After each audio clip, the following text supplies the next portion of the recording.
I know that you are already aware of what community action is. But by definition, community action is any activity that provides services to people and increases understanding, engagement, and empowerment to communities. So basically, based on the previous lessons, it is the collaborative efforts of people directed towards solving social problems in order to achieve social well-being. Basically, it is about understanding and engagement. So now, let's delve deeper on the methods and approaches that we need to consider in able to be guided in preparing for the community action plan. So, here are the things that you need to consider. Let's go! Tambay, tambay sa barangay. Kailangan dito ng tunay. Tungkol din sa tulungan ng usapan. Simulan na natin sa kamay. Partnership? Magandang umaga po. Ako po si Sarah. Miyembro po ako ng Angat Kabataan Organization o mas kilala bilang ako. At ako naman po si Candy Ganaba at ako din po ay miyembro ng Angat Kabataan Organization o kilalang bilang ako. At nandito po kami upang makipag-partner. Ako naman po si Eric na isa rin pong miyembro ng Angat Kabataan Organization. Ito po ay para sa sariling kapakanan ng ating mga kabataan at komunidad. Magandang umaga. Ako naman si Justin Mana, ang kapitan ng Barangay Almano.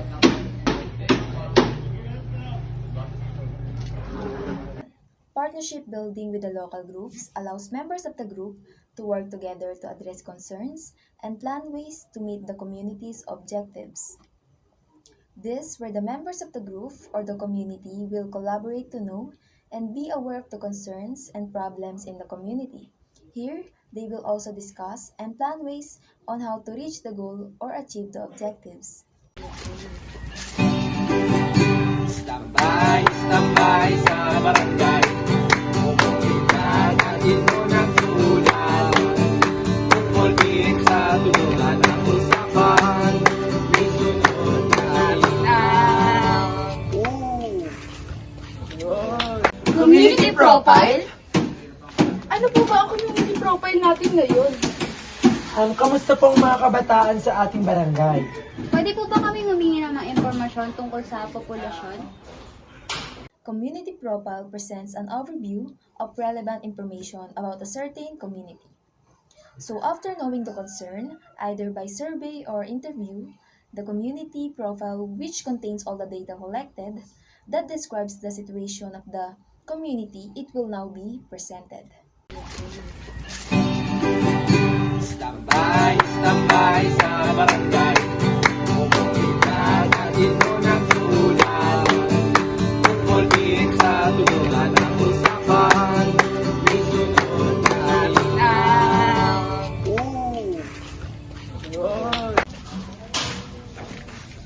Assessment? Magandang hapon po. Magandang hapon din. Kami po ulit yung miyembro ng Angat Kabataan Organization. Nandito po kami para i-assess ang inyong kalagayan. Ano po bang status ng pamumuhay niyo ngayon? Ngayon? Actually, ngayon mahirap yung pamumuhay namin ngayon. Minsan din po mahirap makahanap ng trabaho. Nahihirapan din kami kumuha para sa aming pangangailangan. Needs assessment is a process of determining the needs of the community and plan ways to address the contents that were gathered along the process. So here, it is important to have a need assessment because needs assessments helps you pinpoint on how you accomplish your strategic goals. A need is an opportunity for improvement within a particular process or system. tambay, tambay sa barangay. Kailangan dito ng tulad. Tungkol din sa tulungan ng usapan. Isunod na Process of assessment? Grabe, ang daming problema ng mga kabataan. Tama, ang dami pa na nilang pangangailangan. Kaya dapat mag-isip tayo ng programa at aktibidad para sa kanila. Community assessment, it gathered accurate information representative of the needs of a community.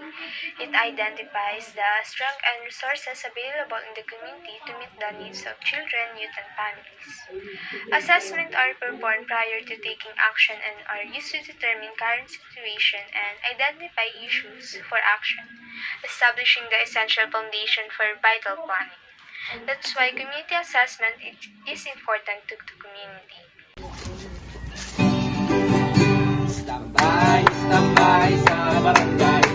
Komunidad, atin mo ng tulad. Tungkol din sa tulungan ng usapan.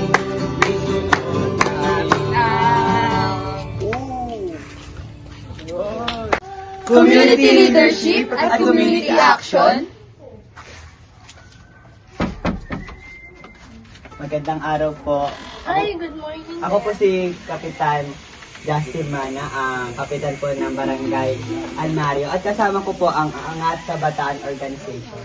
At nandito po kami upang ipaalam po sa inyo na magkakaroon po tayo ng programa sa ating barangay na magkakaroon po ng job fair. At Kung meron pa po kayong mga kapatid na nag-aaral, maaari din po namin silang matulungan. Ay, talaga ba? Ay, kasi ngayon sakto, aalis din ako kasi maghahanap din ako ng trabaho. Saktong-sakto yung dating niyo. Tapos yung kapatid ko nga pala, meron nag-aaral pa. Kaya, saktong-sakto talaga. Sorry. Kung interesado po kayo, halika, harap na. Community leadership is less hierarchical and often based on volunteer action, involving the creation of social capital, improving community members' lives, and serving as an instrument for changes. Usually, more than one leader in the community takes voluntary responsibility towards common goals or leading for changes. Participatory action is an approach that uses different means to address issues identified by a community. For instance, a person in charge of solving a problem or designing an innovation involves people who are directly concerned by the result of his or her work. In short, participatory approach helps to secure the ownership and commitment of the communities involved. Tambay sa barangay. Komunidad, atin mo ng tulad. Tungkol din sa tulungan ng usapan. May sunod na linaw. Resource mobilization. Magandang araw po, mula po kami sa Angat Kabataan Organization. At ako naman si Giancarlo Gonzalez, ang may-ari ng Almario Corporation. Dahil sa inyong kakayahan, isang may-ari ng Almario Corporation, humihingi po kami ng partnership at suporta sa aming programa at aktibidad. Aasahan niyo ang aking tulong sa inyong mga programa at aktibidad. maraming salamat po.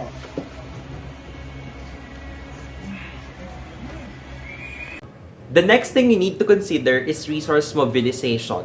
It is basically the process of getting range of resources from resource providers or donors by using mechanism for the community project to work and to obtain or achieve its goal. So in this case, they are trying to get partnership and financial support from the business owner of the corporation to support their project and hopefully to sustain and obtain their objectives. Tambay sa barangay. Komunidad, atin mo ng tulad. Tungkol din sa tulungan ng usapan. May sunod na linaw. Social action. Hello po, sa totoo lang po nahihiya po kami makapag-open up sa mga barangay officials at nahihiya din po kami pumunta doon para po ma-open yung pangangailangan namin. At suggestion ko lang po na kung pwede po na magkaroon po ng aktibong programa o kaya po inclusive na programa para po ma-open po namin yung mga pangangailangan po namin. Mas maganda po na magkaroon ng aktibidad at mga programa para mas maboost po yung eagerness ng mga kabataan na mag-participate po sa mga community activities po. Tama, kasi mas makakatulong to sa aming mga kabataan. Maraming salamat po sa inyong suggestion. Asahan niyo pong i-consider namin ang inyong mga opinion at re-resolbahan sa The next is social action. In sociology, it pertains to the act that a person makes taking into account of other people's reactions and behaviors. So in this case, the barangay chairman and the organization itself is allowing people to express their insights and to suggest for them to know the things that they need to improve as public servants. Basically, they're being responsible and accountable of their own social actions. We need to be responsible and accountable of the things that we are doing as someone who is serving the public.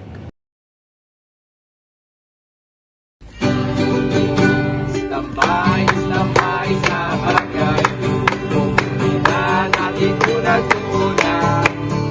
Tungkol din sa tulungan ng usapan at tatapusin natin sa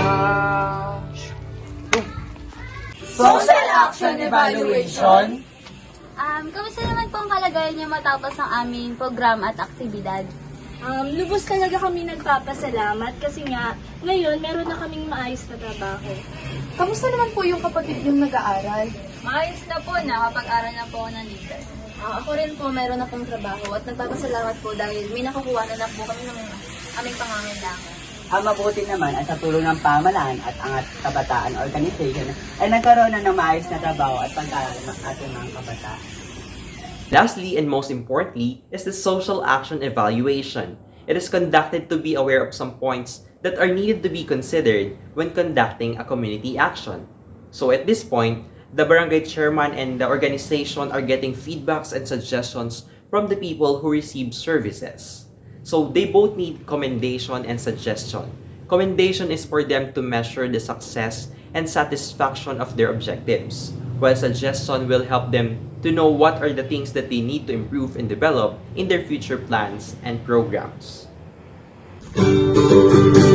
Tambay sa barangay, komunidad natin unang-una. Tungkol din sa aksyon ang usapan, simulan na natin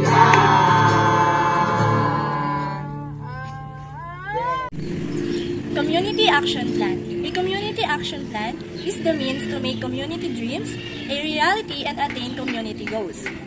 It contains the following elements: activities, objectives of the activities, person in charge, resources needed, schedule or time, and the venue. In developing a community action plan, the following should be considered. First is identification of the local needs. How do you identify the local needs? Dito makikita natin mula sa una na kinakailangan na mapagtuunan ng pansin ay ang mga pangangailangan kung saan dito pumapasok at nakakonekta ang kinakailangan ng komunidad at lalo na ng mga mamamayan tulad ng pagkain, damit, tirahan, trabaho, edukasyon ng mga mamamayan. At marami pang iba at ma-identify natin ito sa pamamagitan ng pagkonsulta sa bawat mamamayan o magkaroon ng regular na meeting at koneksyon sa barangay. Number 2, collection of the basic community data information. How do you collect data information? Dito naman, nakapaloob ang mga impormasyon patungkol sa komunidad kung saan upang magkaroon ng kaalaman ang bawat mamamayan kung ano na ang status ng barangay. Paano nga ba makakolekta ng community data? Ito ay sa pamamagitan ng pagkakaroon ng ugnayan sa barangay o barangay officials. Number 3, formation of core group in the community. Who are the community members that will form part of this group? So dito, makikita natin ang core group. Ano nga ba ang core group? Ang core group ay binubuo ng mga miyembro na pinaka-interesado sa komunidad na sinusubukan mong itayo at nakatuon sa paglikha at tagumpay nito.